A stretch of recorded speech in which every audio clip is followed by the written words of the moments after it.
I'm always pretty keen when I get a little KX80 in. They seem to be a pretty rare little bike to find, to be honest. Seem to get quite a few CR80s and stuff, and but KX80s and YZ80s I get quite a few of, and RMs. But KX80s I don't get very many of at all, and they're a bike that I remember quite well from being a kid, so I'm always quite excited to get them in. And I think this is a particularly good year for the KX 1980. So it's twin shock, steel tank, air-cooled bike. Very, very cool little thing, pretty sought after bike. This has been pre-ordered by a guy who's had a couple of other KX80s off me, and he loves them, and I don't blame him. So when I got it, I always push down on the kickstart first, and you see there it did move. And when I pushed down on it, first of all, it didn't move at all, and I was like, oh flipping heck. Flipping motor seized, and obviously I hadn't said that when the guy bought it or was ordering it. And then I went back through and yeah, I didn't think it was supposed to be seized, but it is. Anyway, just took the exhaust off.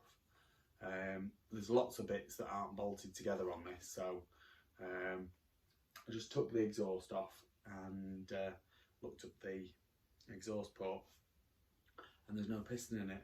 There's only the conrod, and the conrod was wedged underneath the exhaust port, so that's why it didn't turn over. So I managed to with my finger push the rod down, and it did turn over. And then I've had it turning over a little bit with the kickstart. But every time you turn it so far, it gets stuck under that exhaust port, so you can't do it fast and you can't move it very far either. So she's definitely not a runner. She does go through the gears, but lovely restorable bike, and I know when the lad sorts it out, it's going to look absolutely immaculate, like showroom condition. Some of the others that he's done are fantastic. So there we go. Let's have a closer look at it, and you've just seen the kickstart move a little bit. I can do the gearbox check as well. I can't turn it over because there's no sprocket, no chain on, so that makes it a little bit difficult. But you can see the overall condition, and gorgeous things, absolutely beautiful. So first of all, she's got aftermarket plastics on. I think that's why that is a different colour, although underneath the paint there it is more like the standard colour.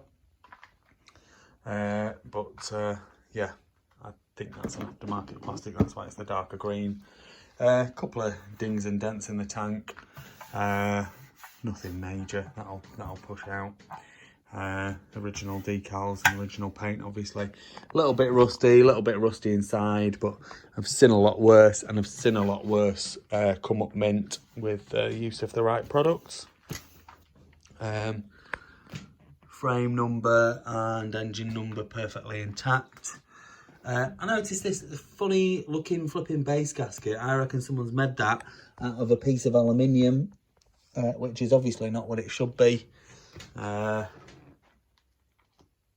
Strange things that people do.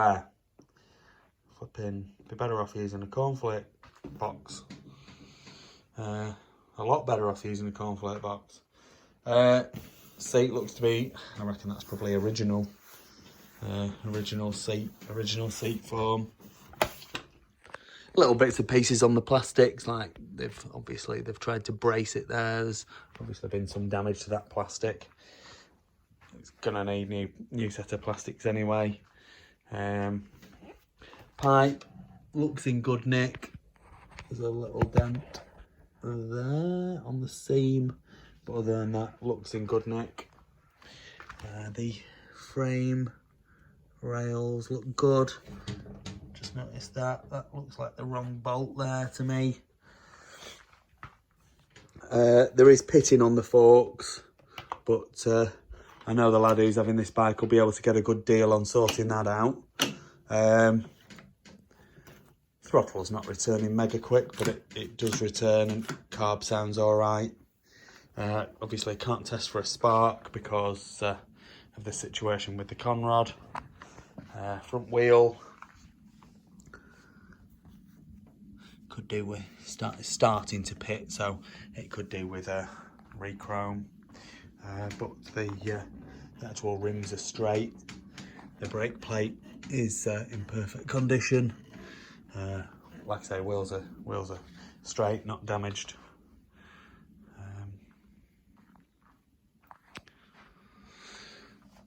Clutch lever missing. The grips have been cut off. Was like that when we bought it, so like I've said in some of my other videos, we cut them off often because they're all gone all sticky and nasty and they stick to your hands and they make your hands go all black like that. I've obviously been pushing around a bike this morning with sticky grips, but this one didn't have grips on when we bought it, so that's that. Missing the side panel on this side, but I don't think that makes a lot of difference anyway. Sprocket is not on. It's got the chain guard, which is nice. Chain slider on the swing arm. Original shocks, I'm pretty sure. The shock shafts don't look pitted. I'm sure this lad's going to rebuild them anyway. And then we've got good condition back wheel, which again could do with a re-chrome. Chain adjusters are there. Rear brake plates looks good. Torque arm's not bent. I don't reckon, I do say this a bit, but I don't reckon it's done a huge amount of work. I mean, look at how little wear there is on the flipping clutch cover there. It's not hardly scuffed at all, really. You often find that with the kids' bikes, they can look in a bit of a mess, and then when you actually start looking, they don't look as though they've done a lot. See there where the VIN number is, how little wear there is from the clutch cable rubbing. It's there's virtually no wear at all. And I always say this as well, I like it that they're original paint. I would rather have the original paint than powder coated, and this is most definitely original paint. Not even very much scuffing on the frame, which, as you know, that's where we wear the flipping paint and that off. I think when I did my 250 and then I had it powder coated, I'd flipping worn through the powder coating after the first flipping race that I did on it. So you can tell how little this has done. Anyway, let's, like I say, we can't do the proper gearbox check, but we can. So that's in first. Maybe it's in neutral there. Oh, the gear lever's hitting on the frame. I'm sure it will go into first. But it's just currently in neutral there. So that should be second.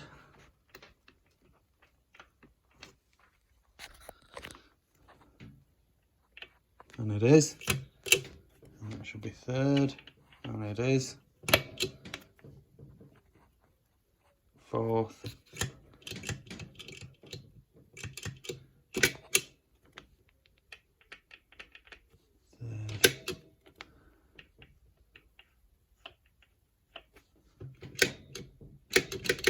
Back down into neutral there. So it does select the gears, it's just not. Well, the gear selector's in the wrong place for a start, and the It's just not that easy to do without a chain on it, for one. And it's better if it's flipping running, really. Anyway, so gears are there, and they do select fine, and the engine does turn over, but it's you can't get it to spin over very fast, if you like. Anyway, 1980 Kawasaki KX80. Please like this video and subscribe to my YouTube channel. Just search Phoenix Motos.